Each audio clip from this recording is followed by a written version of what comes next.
Сәлеметсіңдер ме балалар? Бүгінгі біздің тақырып Айдын Айымбетов. Бүгінгі сабақта Айдын Айымбетов туралы оқисыңдар. Кім мен, немен деген сұрақтарын қолдана білуге үйренесіңдер. Жаңа сөздер. Шөп шабу. Посмотрите. Косить траву. Жарқырау, блестеть, сиять или же сверкать. Бүгін екі жаңа сөз қолданамыз. Тыңдайық. Мынау балалар кім? Тақырып бүгін кім туралы? Ғарышкер Айдын Айымбетов туралы. Енді мына сөздерді қолданып, ғарышкер Айдын Айымбетов туралы әңгіме құраңдар. Қазақ ғарышкері. Алтын медаль. Авиация училищесі. Ребята, все слова знакомы. Ұшқыш инженер. Талдықорған 10 күн. С этими словосочетаниями, осы сөз тіркестерімен біз ғарышкер туралы әңгіме құрауымыз керек. Мы должны составить рассказ о ғарышкер, космонавте Айдыне Айымбетове. Ребята, попробуйте сами составить 2-3 предложения. 1-2 сөйлем құрап көріңдер. Жақсы. Ал енді Айдын Айымбетов туралы мәтінді тыңдаймыз. Давайте прослушаем.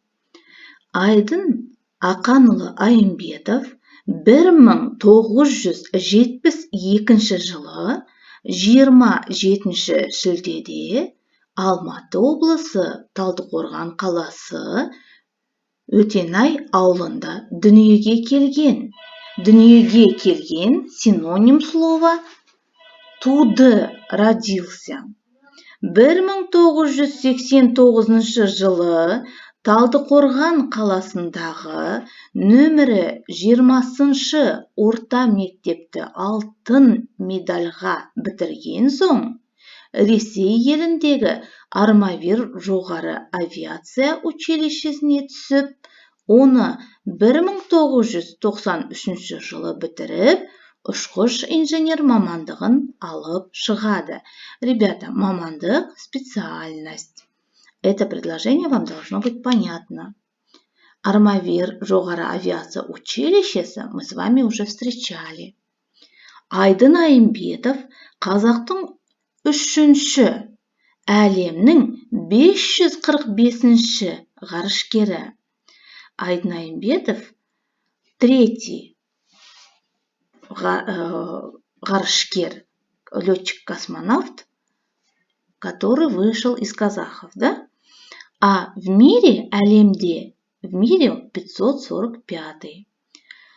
Оның ғарышқа сапары 10 күнге созылды. Сапар, путешествие, ғарышқа сапары, путешествие в космос 10 күнге созылды, продлилось на 10 дней. Осы 10 күннің ішінде ол маңызды зерттеулер жүргізген болатын. Маңызды зерттеулер, важные исследования провел. Балалар, Айдын Айымбетов туралы біз білуіміз керек. Должны знать. Вот такие вот предложения можно составить. Можно еще упростить их. Ойланайық. Балалар, мына суретке қараңдаршы. Посмотрите. Әке мен бала не туралы сөйлесіп жатыр? О чем разговаривают отец и сын? Болжап көріңдерші. Подумайте, пожалуйста. Дұрыс. Хорошо. Когда будем отвечать, надо употреблять по моему мнению. Менің ойымша, әкесі мен баласы аспанда ұшып бара жатқан зымыран туралы сөйлесіп отыр. Вы можете составить и другие предложения.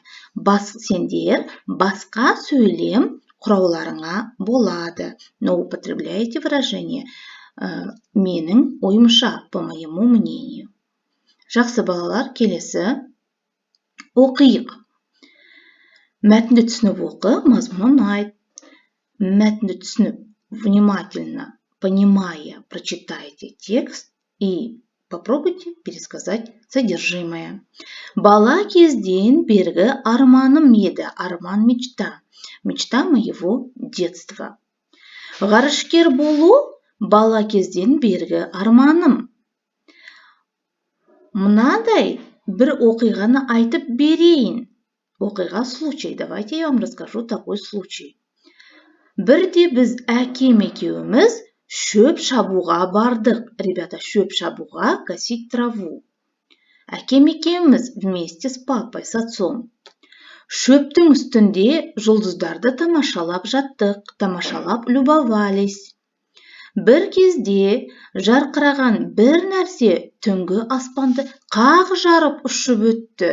Қақ жарып, ребята, разделив посередине, пополам.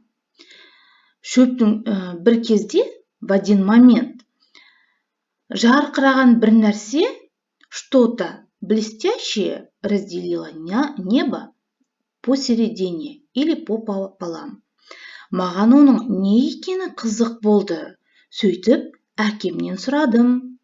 Не екені? Что это? Мне было интересно, қызықты. Что это? Было. Сөйтіп, таким образом, әкемнен сұрадым, спросил у отца. Ол маған зымыран туралы айтып берді. Ребята, айтып берді, рассказал. Сол сәттен бастап менің жұлдыздарға, ғарышқа қызығушылығым оянды. Сол сәттен, момент, оянды, проснулась. С того момента у меня проснулся интерес. Ғарышқа және жұлдыздарға. Осылайша, таким образом, мен ғарыш әлеміне келдім. Я пришел в мир космоса. Говорит, рассказывает, кто? Айдын Айымбетов. Жақсы балалар, келесі. Осы мәтіннің бойынша сендер мына сұрақтарға жауап берулерің керек. Жауап беру, отвечать. Айдын әкесімен қайда барды? Аспанды не қақ жарып ұшты? Әкесі Айдынға не туралы айтып берді? Есте сақтайық, 22-ші бет, 5-ші тапсырма. Көмектес септік, 7-й падеж. Орысша творительный падеж. От слова көмек, помощь. Посмотрите, как образовано, название этого падежа. От слова көмек, помощь, көмектесу, помогать. Соответственно, көмектес септік, творительный падеж несет в себе какой смысл? То есть выполняется действие чьей-либо помощью или благодаря чему-либо. С помощью мамы, бабы, подружки, брата или с помощью какого-нибудь предмета.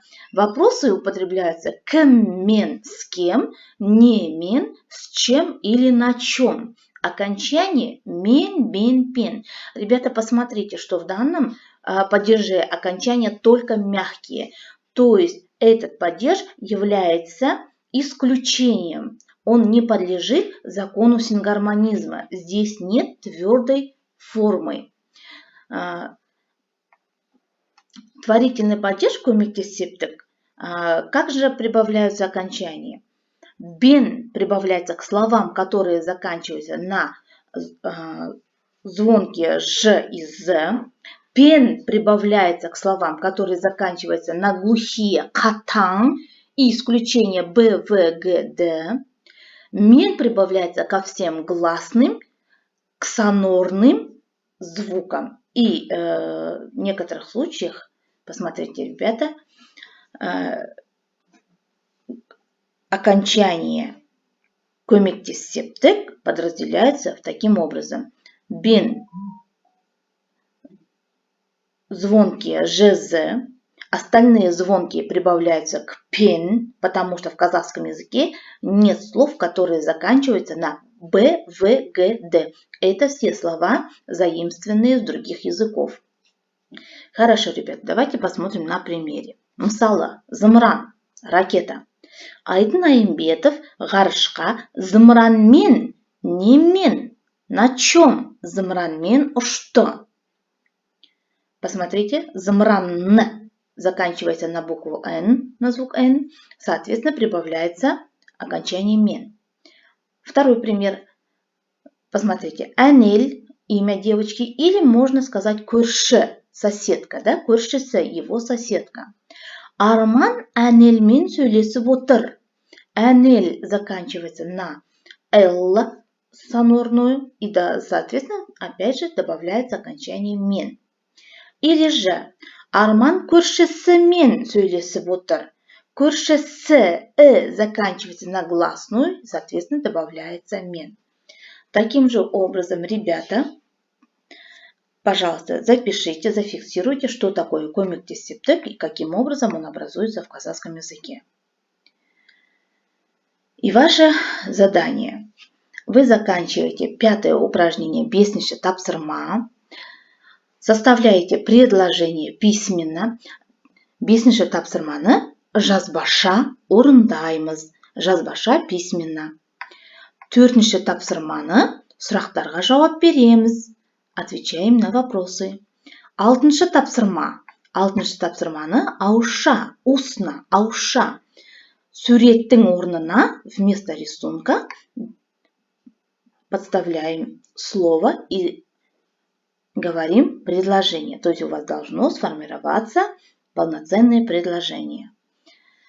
Балалар, тақырып түсінікті болса, тапсырмаларды орындаймыз. Сау болыңдар.